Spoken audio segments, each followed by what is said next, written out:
भाई आज एक बहुत सीरियस टॉपिक है मेरे मेरे लिए तो है, आपके लिए पता नहीं। कि जो हम नदियों में, तालाब, नदी, बहता पानी जो भी है, उसमें हम हवन की राख, जो हमारे घर में रोज ज्योति जलती है, उसकी जो बाती बच जाती है, धूप की जो राख बच जाती है, जो भी हवन वगैरह हम छोटा मोटा घर पे करते हैं उसकी राख बच जाती है, या कोई हमने उतारा वगैरह रख रखा हो, नारियल टाइप या कुछ भी, वो हम बहा के आते हैं, गंडा डोरी जो भी है वो हम बहा के आते हैं नदियों में। गंगा जी हुआ, जमुना जी हुआ, या और भी कोई तीर्थ स्थान। बहुत गलत है, बहुत ही गलत है, और सबको पता है ये, सबको पता है ये गलत है, फिर भी लोग बाज नहीं आते और बहा के आते हैं। क्यों भाई?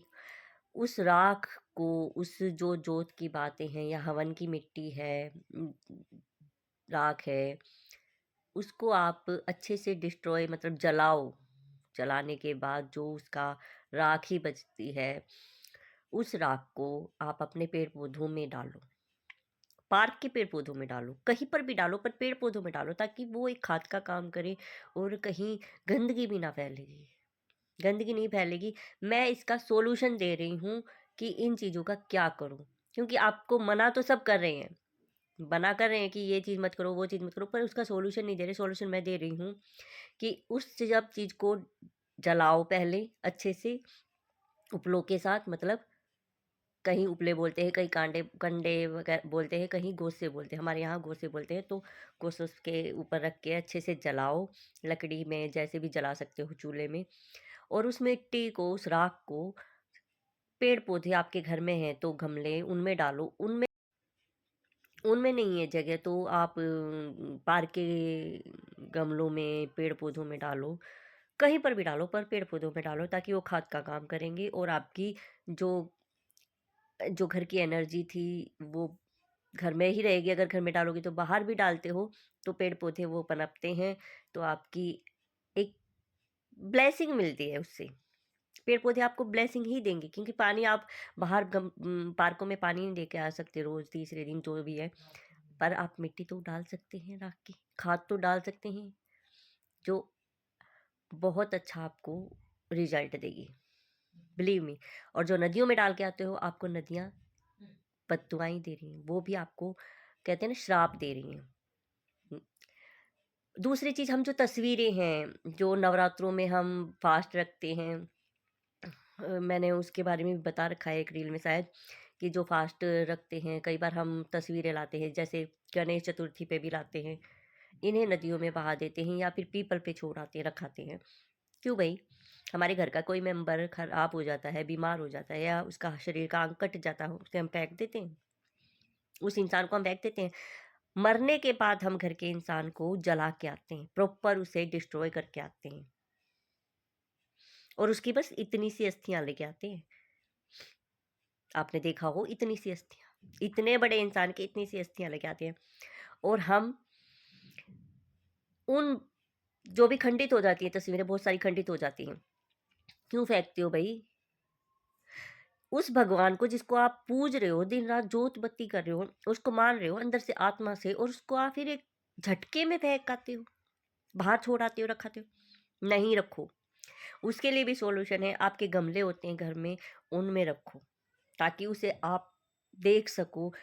जब आप उनको देखते हो पेड़ पौधों में पानी डालते समय, तो आपको एनर्जी आती है कि मेरा भगवान भी उस पानी को ग्रहण कर रहा है, या मेरा भगवान भी उस जल को अर्पित मैं उस जल को अर्पित कर रहा हूँ अपने भगवान के लिए, और मेरे पेड़ पौधों की रक्षा कर रहे हैं मेरे प्रभु जी।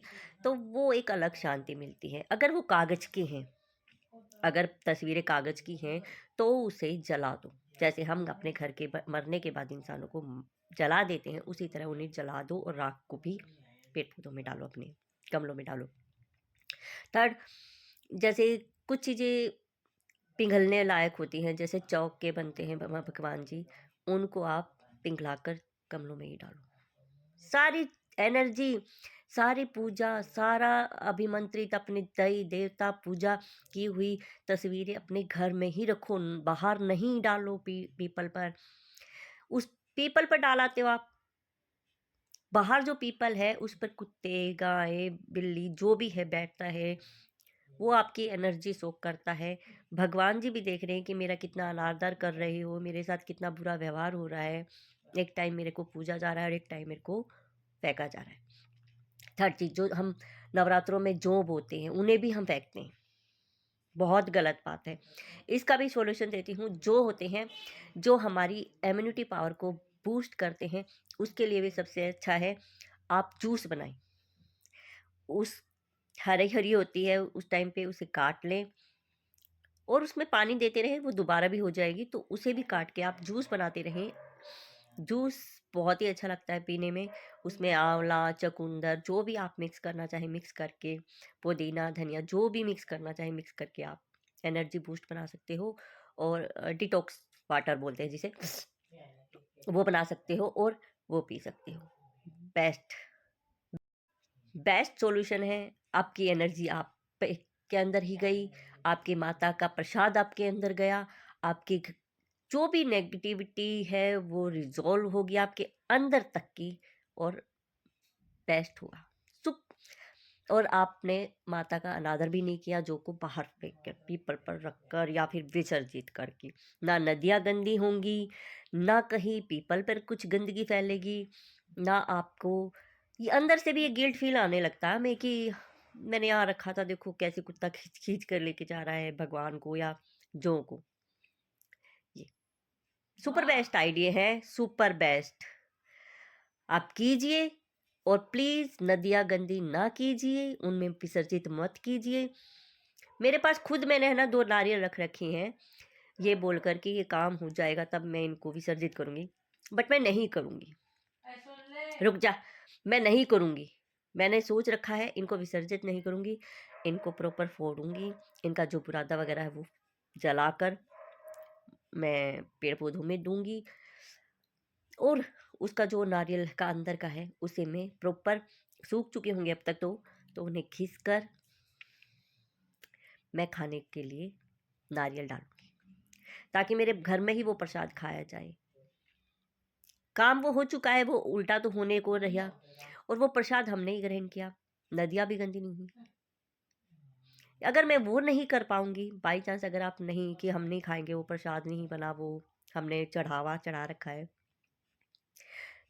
तो उसमें प्रॉपर अन्न, चीनी, मतलब आटा, चीनी, खांड वगैरह, घी डालकर उसे आधा काट कर बंद करके फिर मिट्टी में डाल दीजिए, दबा दीजिए, ताकि कीड़नाल के तौर पे कीड़ियाँ खा सकें। ये मेरी दादी करती थी, ये करूँगी।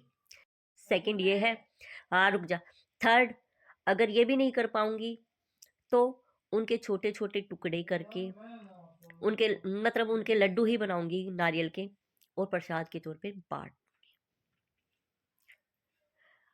आप ऐसे ऐसे सॉल्यूशन निकालिए कि आपकी धरोहर है, जो जो प्राकृतिक चीज़ें हैं, जो धार्मिक स्थल हैं, वो खराब ना हों। जो आपके घर के मंदिर में चीज़ें हैं, भगवान हैं जिनको आप इतना मानते हो और आप उनका अनादर करते हो, मैं तो इसके खिलाफ हूँ। क्योंकि देखो, आप मंदिर में भी अगर रखने जाओगे, जब खंडित हो जाती है तस्वीरें, तो पंडित भी नहीं रखवाने देता अपने मंदिर में, और ये वहाँ भी नहीं रखी जाती, खंडित हो गई तो वो वहाँ क्यों रखने देगा। और पीपल के पास रखोगे तो वही प्रॉब्लम, पीपल भी एक्सेप्ट नहीं करता, क्योंकि पीपल के पास खुद की अपनी एक एनर्जी होती है, वहाँ भी कुत्ते ही खींच के लेके जाएंगे, वहाँ भी उनका अनादर ही होगा। तो उसका अनादर ना करके अपने पेड़ पौधों में रखो और उसका आदर करो, आपको खुद अच्छा फील होगा। एक आत्मा से ना बहुत अच्छी वाली फीलिंग आएगी कि हाँ, मैंने कुछ अच्छा किया है, मेरे प्रभु मेरे साथ हैं, मेरे प्रभु मेरे घर हैं। तो कृपया करके मेरी बात पे गौर कीजिएगा और प्लीज़ अपनी लाइफ में भी ये रूल फॉलो कीजिएगा। धन्यवाद। जय राम जी की।